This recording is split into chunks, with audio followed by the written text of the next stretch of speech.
Yes, nkulamusizaako nnyo obwakedde oli ku Yugi Update TV kosinziro bango tuwuliriza mbakulisa okutuuka mu gganda lya weekend kansule nti ebintu bitambula bulungi nnyo abagenda mu masinzo batumiddeko nnyo nammwe abali mu ggandaalo abawujjaddeko abali mu biseera byammwe eby'eddembe mbatumiddeko nnyo oli ku Yugi Update TV abali emitala w'amayanja Qatar, Oman, Dubai, Saudi Arabia US abali mu Middle East tubagenda maaso n'okubanga tubasaasira ku kigenda maaso katusabe Mukama Katonda abeerenga abataasa ekibambulira ekigenda maaso. Oli ku Yugi Update TV gwatana tweyungako nagambye kirira wansi waliwo ekigambo subscribe kikoneko obeerenga otweyungako ddala butali butereevu. Kakati nno ebyama bivuddeyo luno olukwe lwa gavumenti ya Mwami Yoweri Kaguta Museveni okukwata Robert Kyagulanyi Ssentamu era nga byali mu nteekateeka kuva mabega nga twakava mu general elections ng'ennaku z'omwezi 15 kikulagirawo bulambalamba okusinziira ku kiwandiiko bino ebifuluma nti gavumenti yalina olukwe olugenda mu maaso n'okuwamba Robert Kyagulanyi Ssentamu era teyali incident ya Robert Kyagulanyi Ssentamu okutoloka mu maka ge. Gavumenti yafulumiza ekiwandiiko nga kiraga nti nno ono tegenda kubanga eddamu wamwaganya ku accessing amaka ge okujjako ng'amaze okulayira. Njagala mbeere nga nkubuulira ebigenda mu maaso mu gavumenti ya Mwami Yoweri Kaguta Museveni n'enteekateeka ze badde balina ez'okuwamba Robert Kyagulanyi Ssentamu. Kino kikulaga ki? Kikulaga nti n'enteekateeka zino baziina kuva dda era Robert Kyagulanyi Ssentamu okugenda mu summit mu parliamentary mu European Parliament byonna byonna Robert Kyagulanyi Ssentamu naye yali abiteeseteese wabula bino nga tebyali ku mbala ya gavumenti ya Mwami Yoweri Kaguta Museveni. Okusinziira ku bitambula mu maaso bigamba ebiti report egamba according to the report former president candidate Robert Kyagulanyi Ssentamu amanyikiddwa nga Bobi Wine and his family will only be allowed to access their Magere home after President Yoweri Kaguta Museveni swearing in as the new elected president that is to held on 12th May 2026 at Kololo Independent Ground. Highly pressed security source said that the plan was to place Kyagulanyi under house arrest or be forcefully put under a custody until the president takes office. However, he was helped by the security contact in the security organism and foreign envoy to go into hiding until now. Ebigambo si bya mukutu guno wabula bigezaako kunnyonnyola embeera Robert Kyagulanyi Ssentamu ne pulani ya Mwami Yoweri Kaguta Museveni gye yamwinako okuva emabega. Zezino ezaali intern eza gavumenti ya Mwami Yoweri Kaguta Museveni okutuusa ku Robert Kyagulanyi Ssentamu naye Robert Kyagulanyi Ssentamu ne yeebuusa n'asimattuka akatego ka Mwami Yoweri Kaguta Museveni. Bagambye batya? Ripooti egambye eyaliko presidential candidate yali yeesimbyewo ku kifo ky'obukulembeze Robert Kyagulanyi Ssentamu amanyikiddwa nga Bobi Wine saako ne famire ye tebajja kukkirizibwa ku accessinga maka gaabwe agali emagere nga President Yoweri Kaguta Museveni tannalayira nga omukulembeze omupya omulonde nga bino byakubaawo ng'ennaku z'omwezi 12 May omwaka 2022 ku kisaawe ky'Ekkololo. Olukuŋŋaana luno lugenda okubeera nga lutujjira olulayiza Mwami Yoweri Kaguta Museveni nga the new elected president. Era bagamba ng'ekyo tekinnabaawo Robert Kyagulanyi Ssentamu tagenda kubeera nga akkirizibwa na famire ye nakwebwa mwaganya ku accessinga amaka gaabwe agali emagere era amaka gaabwe bagafuwe mu ng'ombe. Kera Robert Kyagulanyi Ssentamu waba mugezi tebeetantala kulinnya lubu lwa kigere mu maka gaabwe. Jjukira mu ntandikwa ng'akalulu kawedde twalaba amagye nga geeyibwa mu maka ga Robert Kyagulanyi Ssentamu naye bino poliisi negenda maaso ng'ebyegaana gavumenti n'ebyesambajja naye leeta bamala ne bakkiriza nga tekisobola kwewalika. Kakati bagamba nti balina pulaani okuteeka Robert Kyagulanyi Ssentamu okuba okuteeka security ey'amaanyi ennyo nga pulaani eno yakwata Robert Kyagulanyi Ssentamu bamuteeke mu house arrest oba bamuteeke mu custody za poliisi paka nga Mwami Yoweri Kaguta Museveni amaze okuba nga alayira. Naye ekyakola akabi we kajjira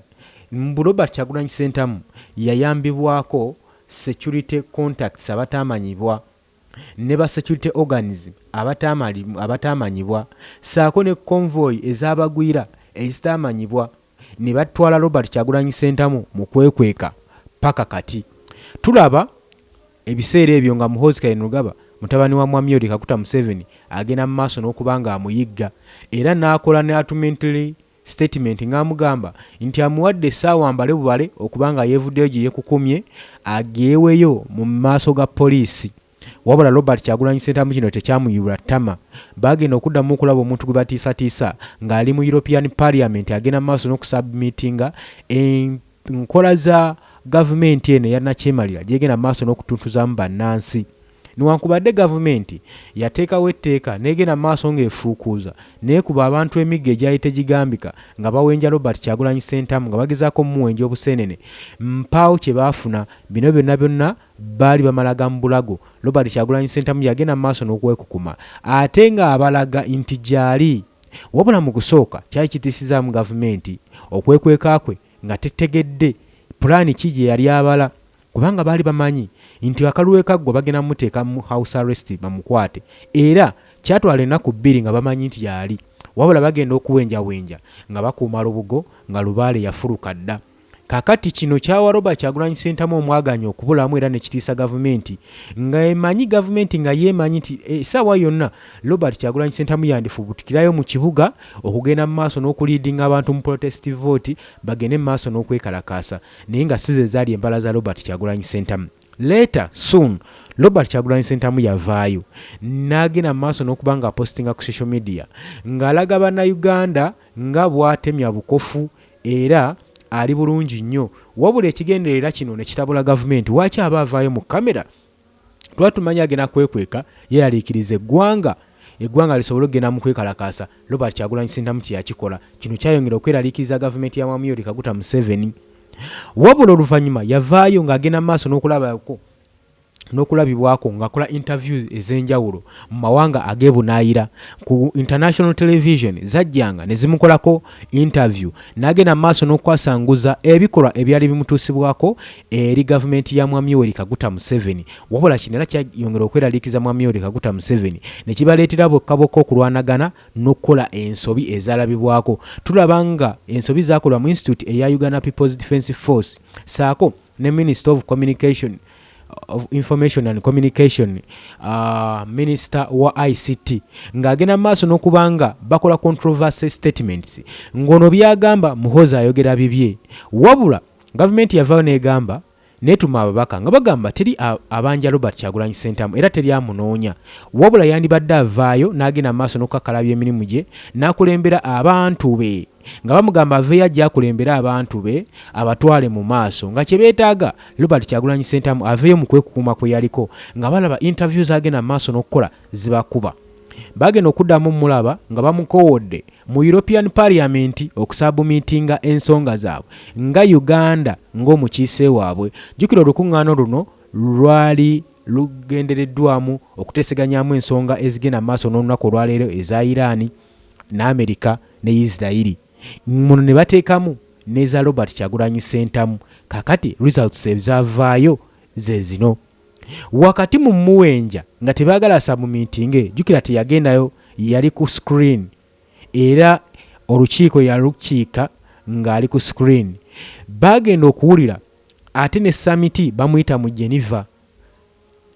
Mwami Yoweri Kaguta Museveni n'agamba eno tegenda kubeera nga mmanya ya nkoko tagenda kikkiriza ne baddamu omuyiggo buto ne bagenda mu maaso n'okubanga bateeka road blocks ku border zonna yali asuubirwa nti wano wayinza okuyitira mu bifo byonna bye yali asuubirwamu gavumenti yateekayo obukuumi ku borders n'eteekayo abakesi ne batandika okubanga bamuwenja buseenene naye kino tekyaleetera Robert Kyagulanyi Ssentamu kulabika yagenda mu maaso n'okutuukiriza emirimu gye gye yali apulaninze ne strategic move ey'okubanga yasanguza n'okulabisa gavumenti twalaba oluvannyuma leeta nga gavumenti eno ya Mwami Yoweri Kaguta Museveni egenda maaso n'okulwanagana yokka tujjukira bulungi nnyo gino Muhoozi Kainerugaba saako ne minisita owa ICT nga bagenda maaso n'okuwaanisiganya ebigambo saako ne minisita Kabanda ng'abagamba nga minisita agamba nti Muhoozi Kayinunga bamulemesezza emirimu gye, bamubalisa bubi emirimu gye, bamulemesezza ogenda maaso n'emirimu gye, ng'ate General Muhoozi agamba nti mbagamba nti minisita emirimu gye ogibanga gimuleme agisuulewo bajja gikwasa omulala. Kati ne beesanga nga mulimu akatuubagano mu kabineti ya Mwami Yoweri Kaguta Museveni ng'etandise okubanga eyubuluzibwamu. Tujjukira bulungi nnyo n'ebigambo ebyatwitingibwa eri General Muhoozi Kayinunga ebyabazaalira Kalimwanyeera paka ne kaakati ng'agenda maaso n'okuwooninga eggwanga lya US ng'abula nga bagenda maaso n'okulumiriza engeri gye baali bawulidde nti nno abamu ku foreign powers be bayamba Robert Kyagulanyi Ssentamu okubulwawo. Kaakati bagenda maaso n'oluno dusonga mu embassy y'eggwanga erya America era ne balumumiza William Pope nti alina ky'amanyi mu kwekweka kwa Robert Kyagulanyi Ssentamu. Wabula William Pope yavaayo n'abyesambajja. Wabula mugenda maaso mu kutwitinga wano Muhoozi Kayinunga bwe yagenda maaso n'okukolera ensobi n'awooninga eggwanga lya America n'agamba era basazizaamu enkolagana yonna gye babadde balina n'eggwanga lino erya America. Wabula kino kyanyiza seneta ow'eggwanga erya America n'agamba nti nno eno tegenda kubanga mmanya ya nkoko. Oluvannyuma lwa Muhoozi okutwitinga nga bawooninga ate n'amala n'adireetingayo tweets yagamba nti kale oba bwe basazeewo ayagala Trump ne administration ye bamulage bamukiralifyinge ku nkolagana yaabwe n'eggwanga erya Uganda ku buyambi ku foreign aid ebadde genda maaso mu Uganda byonna bagenda bikatinga down. Wabula tebaakoma okwo ne bagaba bagenda teeka n'okwongera okunyweza nnatti okuteekako sanctions eri General Muhoozi Kayinunga. Wabula n'oluvannyuma Muhoozi yavaayo ne yeetonda n'agamba osobola okunkola kyonna ky'osobola okunkola naye kasita obeera nga our partnership esigala our ties in partnership zisigala nga zigenda mu maaso. Kikulaga ki Uganda yatya okufiirwa foreign aids eva mu international countries eva mu foreign powers ezo. Oli ku Yugi Update TV ko badosinze okubanga otuwuliriza munzikirize nsobole okubanga mbasuubula abula kyenjagala okubagamba nti gwe ayagala okujja mu comment section commentinga naye teweerabira kusharinga teweerabira kusubscribinga kubanga kino kijja kuyambako okuwa video yaffe omwaganyo kubanga etambula wala information esobole okubanga etuuka wala gwe mukwano gwange ali yampuliriza mbagaliza olunaku olulungi mweraba.